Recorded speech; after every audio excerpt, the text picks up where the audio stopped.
Assalamualaikum warahmatullahi wabarakatuh. Perkenalkan, nama saya Angga Amalia dengan NIM 2101420064. Saya akan membuat video mengenai ragam variasi bahasa dalam lingkup sosiolinguistik. Baiklah teman-teman, sebelumnya saya akan menjelaskan pentingnya keberagaman bahasa di dalam suatu masyarakat. Keberagaman budaya bahasa yang tersebar hampir di seluruh wilayah Indonesia merupakan warisan yang tidak ternilai harganya. Keanekaragaman tersebut bukan lagi harus dipersatukan, melainkan mendesak untuk terus dilestarikan. Pemahaman akan bahasa daerah kepada generasi muda sekarang bukan sesuatu yang mudah. Perbedaan dialek pada setiap bahasa menjadi ciri khas budaya masing-masing, sehingga diperlukan media komunikasi untuk memudahkan pemahaman tersebut.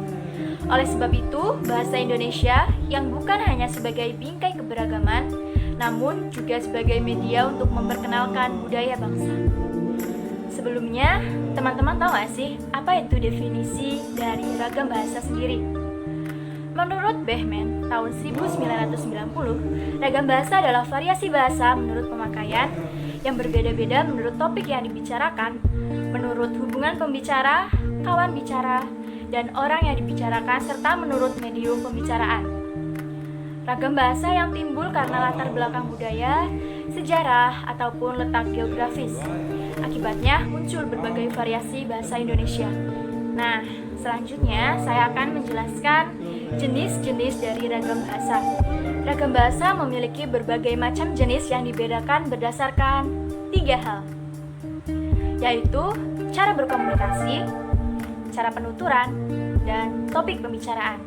Ragam bahasa yang dilihat dari cara penuturan dibedakan menjadi ragam dialek, ragam terpelajar, ragam resmi, dan ragam tak resmi.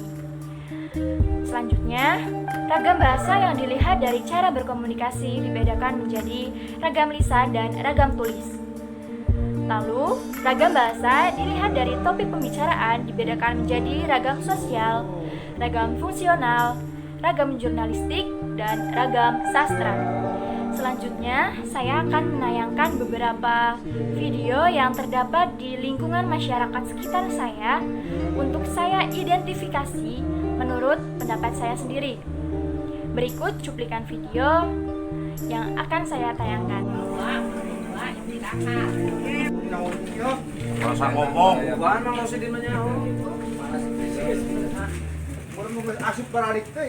Dari video-video tersebut terdapat beberapa ragam variasi bahasa.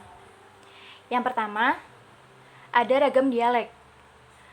Logat ngapak yang menjadi ciri khas warga Cilacap terlihat menonjol dilihat dari segi tata bunyinya, yakni pada pelafalan bunyi T dan D.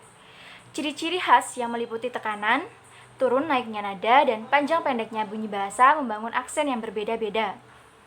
Dari video tersebut juga terlihat ragam tidak resmi. Sudah jelas bahwa ragam tidak resmi digunakan dalam situasi tidak resmi pula. Terlihat dalam video beberapa orang berkumpul dan berinteraksi dengan sesamanya yang merupakan tetangga di lingkungan pedesaan tersebut, yakni di daerah saya sendiri. Mereka berkomunikasi menggunakan bahasa tak resmi karena memang tak berada di suatu kondisi yang terbilang formal. Selanjutnya terdapat ragam lisan. Ragam lisan di dalam video terlihat jelas bahwa penutur dan mitra tutur menggunakan ragam lisan dengan mengatur tinggi rendah suara atau tekanan yang dikeluarkan, mimik atau ekspresi muka yang ditunjukkan, serta gerak tangan atau isyarat untuk mengungkapkan ide sang pembicara.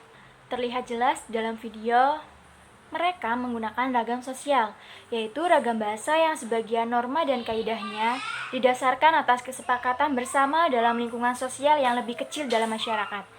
Di video tersebut terlihat bahwa terjadi interaksi sosial antar tetangga saat melakukan rewang, atau dalam bahasa Indonesia berarti bantu-bantu. Rewang sendiri artinya membantu di acara hajatan. Kegotong royongan di lingkungan saya masih terjadi kental. Sekian pemaparan video mengenai variasi bahasa di dalam bidang sosiolinguistik. Kurang lebihnya mohon maaf. Saya masih perlu banyak belajar. Untuk teman-teman boleh memberikan pendapat atau kita bisa berdiskusi bersama melalui pribadi, pesan singkat. Wassalamualaikum warahmatullahi wabarakatuh.